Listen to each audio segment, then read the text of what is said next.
Howdy YouTubians. I am extremely proud to present my first economic portion within my channel. I gotta begin by giving this simple disclaimer by saying that I am in no way, shape, or form a professional, so please further seek the counsel and the guidance of your uh, financial advisor, your CPAs, your accountants, or whatnot. I'm just hoping to provide some resources, some info that you can further look into, or just to point somebody in the right direction. First of all, I'd like to begin by saying that from the beginning of time, it has always been about the have versus the not having enough. And the not having enough don't need a handout, they need a way out. Unfortunately, poverty has divided us all. So with that said, I'd like to give a few quick resources. This book called Your Money or Your Life, check it out. Um, this book by the author of Weight Loss Cures They Don't Want You to Know About, as well as Natural Cures They Don't Want You to Know About. This book is entitled Debt Cures uh, They Don't Want You to Know About. So if you've heard or read of any of the two titles that I just alluded to, you can almost assume and predict that this book is also going to be amazing. Um, Mr. Kevin, I probably put his name at the bottom. Mr. Kevin used to work in the banking industry himself, and he also still knows friends in the big banking industry.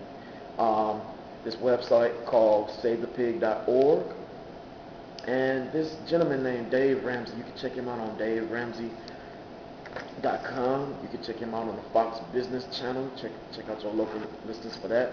And also, you can check him out on, he has a radio show later in the evening on WISN. Check your local listings for that. I'd like to begin by saying when it comes down to your finances, you need to have a game plan. I like to provide two methods under the same ideology of paying self. The first method of paying self, there's a large group of individuals who like to contribute funds to their favorite religious organization. Um, and a lot of times it's at least 10%. Well, how about this? Your job pay you, and you put aside 10% or whatever for your favorite religious organization. Well, how about if you start putting 10% away for yourself? Well, what I kind of went ahead of myself because when it comes down to saving your finances, it needs to be an amount that you don't have to touch. Everybody's situation is different, I know, but hopefully one of these exercises you can probably implement.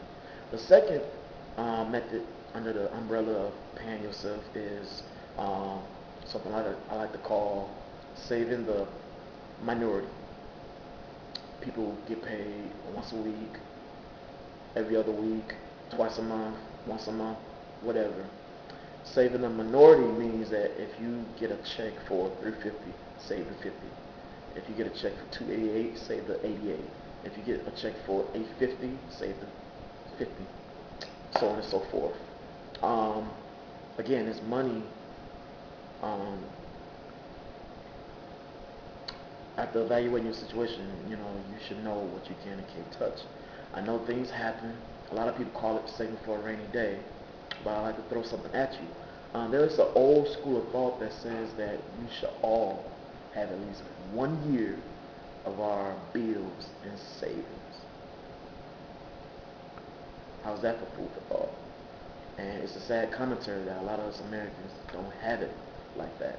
So I'm giving everybody a challenge of starting with 3 to 6 months of their bills and savings. I'm proud to say that I'm actually at around 2 months. So I'm on my way on that road. Um, there's another method that I like to try, and it's called money mapping. Um, I'm gonna get a better understanding from two resources on myself, but from my understanding of money mapping, it's kind of paying close attention of where your money is going. Charting and logging, and after that, delegating funds forward. For example, if you start in the month of January, looking how much you spent on dating, movies, um, going out to eat, things of that nature.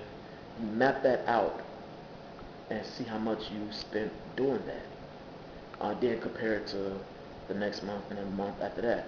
After you compare like maybe 2 or 3 months of doing that, then you can say, okay, I spent this much money on dating.